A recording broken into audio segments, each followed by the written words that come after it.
एक सैलाब, एक आंधी जो यूनाइटेड स्टेट्स से उठी हमारे हिंदुस्तान तक पहुंच गई। एक पार्टी जिसका नाम है कॉकरोच जनता पार्टी। कॉकरोच जनता पार्टी जो कि हमारे हिंदुस्तान के chief justice of India mister Suryakant ji ने एक स्टेटमेंट दिया हम जेनजीज के ऊपर, हमारे इस देश के यूथ के ऊपर, कि हम लोग कॉकरोचेस हैं, हम लोग बेरोजगार हैं, हम लोग कैमरा लेके मीडिया बन रहे हैं, हम लोग इस देश के लिए एक पैरासाइट्स हैं। मैं सवाल करता हूं chief justice of India Suryakant ji से कि जब हमारा देश डूब रहा है, जब हमारे देश की मीडिया दलाली पे तुली हुई है, तो क्यों हमारे इस देश का यूथ कैमरा लेकर खुद कमांड ना संभाले। 15 मई को सूर्यकांत जी ने ये स्टेटमेंट दिया और 16 मई को अभिजीत दिपके जो कि फाउंडर हैं सीजेपी के, कॉकरोच जनता पार्टी के, उन्होंने 16 मई को ये पार्टी की स्थापना करी। 16 मई को इस पार्टी का मैनिफेस्टो सबके सामने रखा और यूथ को इतना पसंद आया क्योंकि जो शिक्षित जनता है, क्योंकि जो एजुकेटेड जेनजीज हैं, वो फौरन इस पार्टी से जुड़े, सोशल मीडिया के थ्रू जुड़े। उन लोगों ने कैंपेनिंग चलाई। जिस तरीके से नीट का पेपर लीक हुआ, 4 बच्चों ने अपनी जान गंवाई।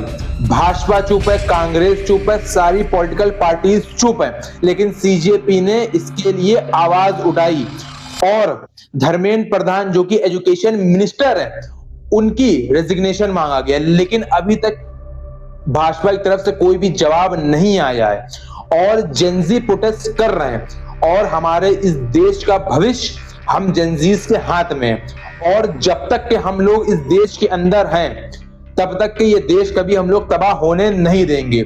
जिस तरीके से 2025 में अरीवली हिल्स काटा जा रहा था भाजपा के द्वारा, कोई सुनवाई नहीं हो रही थी, तब हम जेनजीज ने आवाज उठाई, राजस्थान के अंदर प्रोटेस्ट हुआ, उसके बाद अरीवली हिल्स पे रोक लगा दी गई सरकार से। तो जेनजीज के अंदर इतनी ताकत है और ये एक ट्रिगर है हम सब जेनजीज के लिए।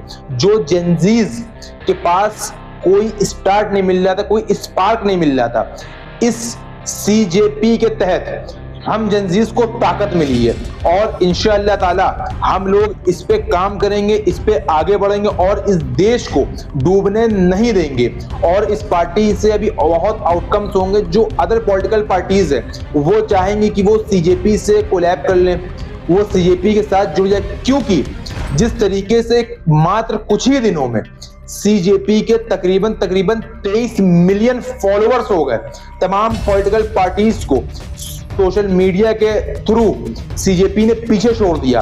हर इस देश का युवा सीजेपी से जुड़ गया।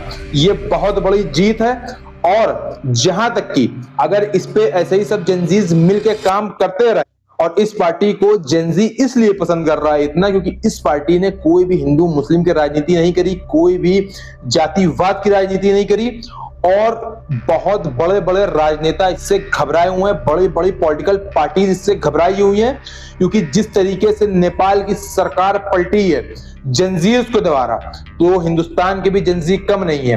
और अगर ऐसा कोई मामला हुआ जहां पे हमारे हिंदुस्तान के लिए खतरा हुआ, तो ये नया क्रांति का आगाज है। और जिस तरीके से नेपाल में क्रांति आई, उसी तरीके से हो सकता है कि हिंदुस्तान में भी क्रांति आए इस सीजेपी के तहत।